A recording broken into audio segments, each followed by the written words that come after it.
ఏమొచ్చింది ఆకాశంలో? నక్షత్రం వచ్చిందండి. స్టార్ నక్షత్రం అంటే అందుకే చూడండి ప్రతి ఒక్కరు ఏం పెట్టుకుంటారు? స్టార్, పెద్ద నక్షత్రం వచ్చిందండి.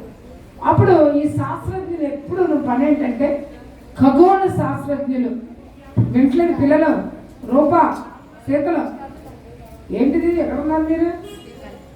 దేవుని సన్నిధిలో ఉన్నప్పుడు అసలు ఎందుకు మాట్లాడతారు మీరు? కథ నేర్చుకోవద్దాం వాక్యం. అక్కడ స్టార్ చూసారంట. వాళ్ళ రీసెర్చ్ అంటారు, అన్నీ చూస్తూ ఉన్నారట. ఆకాశంలో బైనాక్యులర్స్ అని పెట్టుకొని జూమ్ అనుకుంటే మనం అప్పుడు జూమ్ చేస్తాం చూడండి, ఇట్లాగా దగ్గరికి కాన్కేవ్ కాన్వెక్స్ అనే గ్లాసెస్ ఇలా తిప్పుతూ ఉంటారు. అప్పుడు ఆకాశంలో అన్ని వింతలు చూస్తుంటే సడన్గా పెద్ద స్టార్ కనపడిందంట. ఏంటి స్టార్ వచ్చిందండి?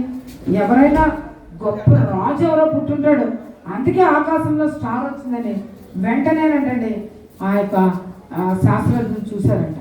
చూసిన తర్వాత ఆ జ్ఞానులు ఏం చేశారంటే ఎవరో ఒక రక్షకుడు పుట్టాడు, ఎవరో ఒక రాజు పుట్టాడు, ఆ రాజుగారి దగ్గరికి మనం ఏం చేయాలి?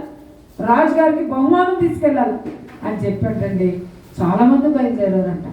ఒక ఆయన దగ్గర అంటే ఎంత బంగారం ఉందంట. బంగారం ఒక బాక్స్లో పెట్టుకొని బంగారం తీసుకొస్తాను, ఒంటెల మీద ఎక్కుతున్నాడు, దూరం నుంచి వస్తున్నారంట. వాళ్ళు ఎవరు నడిపిస్తారు? స్టార్, తార, స్టార్. అది అలాగా నడుస్తుందంటండి. కింద జ్ఞానులు ఒంటెల మీద తూర్పు దేశం చాలా కాలమైంది. ఇంకొక ఆయన అంట సాంబ్రాణి. ఏంటంటే ఇంకొక ఆయన సాంబ్రాణి, ఇంకొక ఆయన బోళము. బంగారము, సాంబ్రాణి, బోళం 3 తీసుకొస్తున్నారంట. బంగారం తీసుకొచ్చాడంట. బంగారం దేని గురించి తెలుసా? పరిశుద్ధత. ఆయన పరిశుద్ధుడైన రాజు, ఒక అధికారి. బంగారం అంటే రాజుగారు పుడతాడు, ఈయన రాజాది రాజు.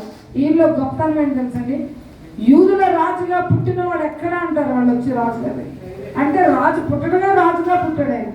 అందరూ మనుషులు ఏం చేస్తారు? పుట్టిన తర్వాత ఒక 20 సంవత్సరాలు 30 సంవత్సరాలు రాజులు అవుతారు కదా, అధికారం వస్తుంది, మినిస్టర్స్ అవుతారు. కానీ ఈయన బై బర్త్ ఈయన కింగ్ అనమాట. యూదుల రాజు, రాజుగానే పుట్టాడండి ఈయన.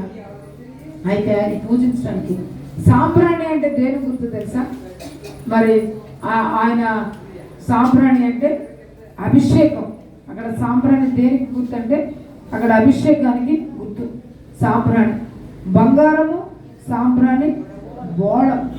బోళం ఏంటంటే మరణాలకి ఆయన ఆ ప్రధాన యాజకుడు అనమాట.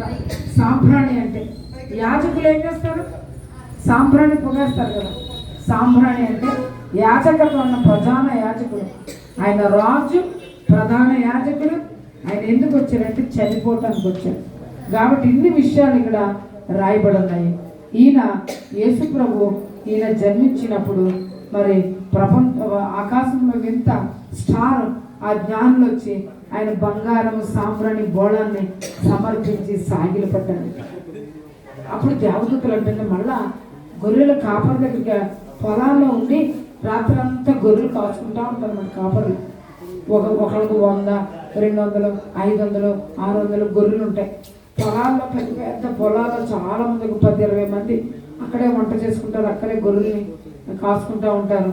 రాత్రులప్పుడు పెద్ద పుల్లు రాకుండా, తోడేళ్ళు రాకుండా, నక్కలు రాకుండా, సింహాలు రాకుండా వీళ్ళు ఏం చేస్తారు? రాత్రంతా దొంగలు రాకుండా, ఈ గొర్రె పిల్లల్ని పట్టుకెళ్ళిపోకుండా కాపాడుతూ ఉంటారన్నమాట.